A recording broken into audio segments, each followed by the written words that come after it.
is my deposit due in escrow?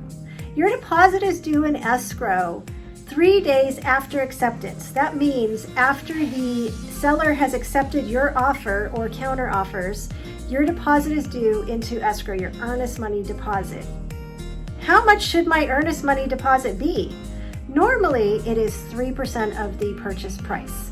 However, on VA loans, I have gotten people into their home for $4,000 earnest money and credit back from the seller for help with their closing costs. So, who do you want to buy with? When does my deposit go into risk?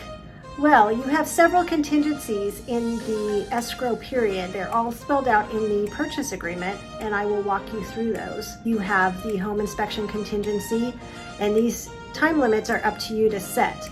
You have a loan contingency, you have an appraisal contingency, you have a title, you get to review title, HOA documents if there's an HOA. There's several contingencies. Once you have removed all your contingencies, which is not a passive removal, you actually have to sign a full contingency removal. And that's only after your loan is approved and you've agreed upon everything, request for repairs, everything. That's when your deposit goes into risk. Normally you're all in and you're pretty ready to close and you're signing loan documents at that point. Do I need a prequal letter, prequalification loan letter? Yes, you do.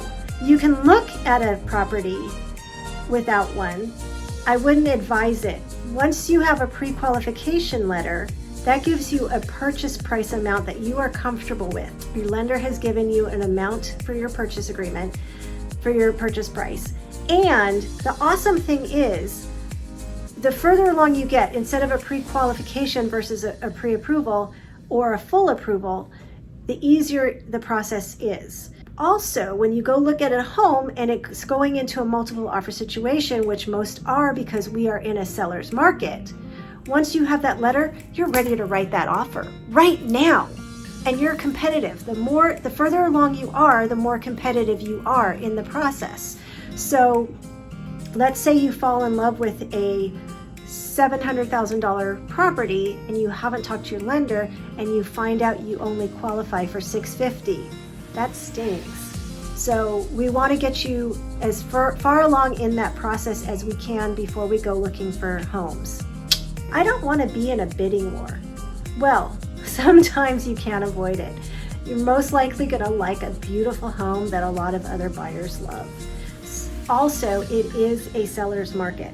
So in order to give you the edge and help you get that home over the other offers, we have a proven system. We not only know a lot of realtors in the area, so they know we're a good agent, and that other agent wants to be married to a good agent for the next 30 days. So they're gonna pick the easiest agent to work with.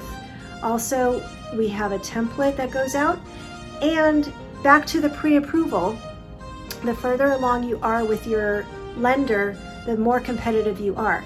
If you actually have a full loan approval with DU approval, underwriting approval from your lender, that makes you as good as cash. We can actually remove your loan contingency. We'll keep the appraisal contingency though, just in case, because sometimes it goes in multiple offers over asking, and we want to have that leverage to negotiate on the price on your behalf. So who do you want to work with? So my Bree says I'm a little bit of a dork.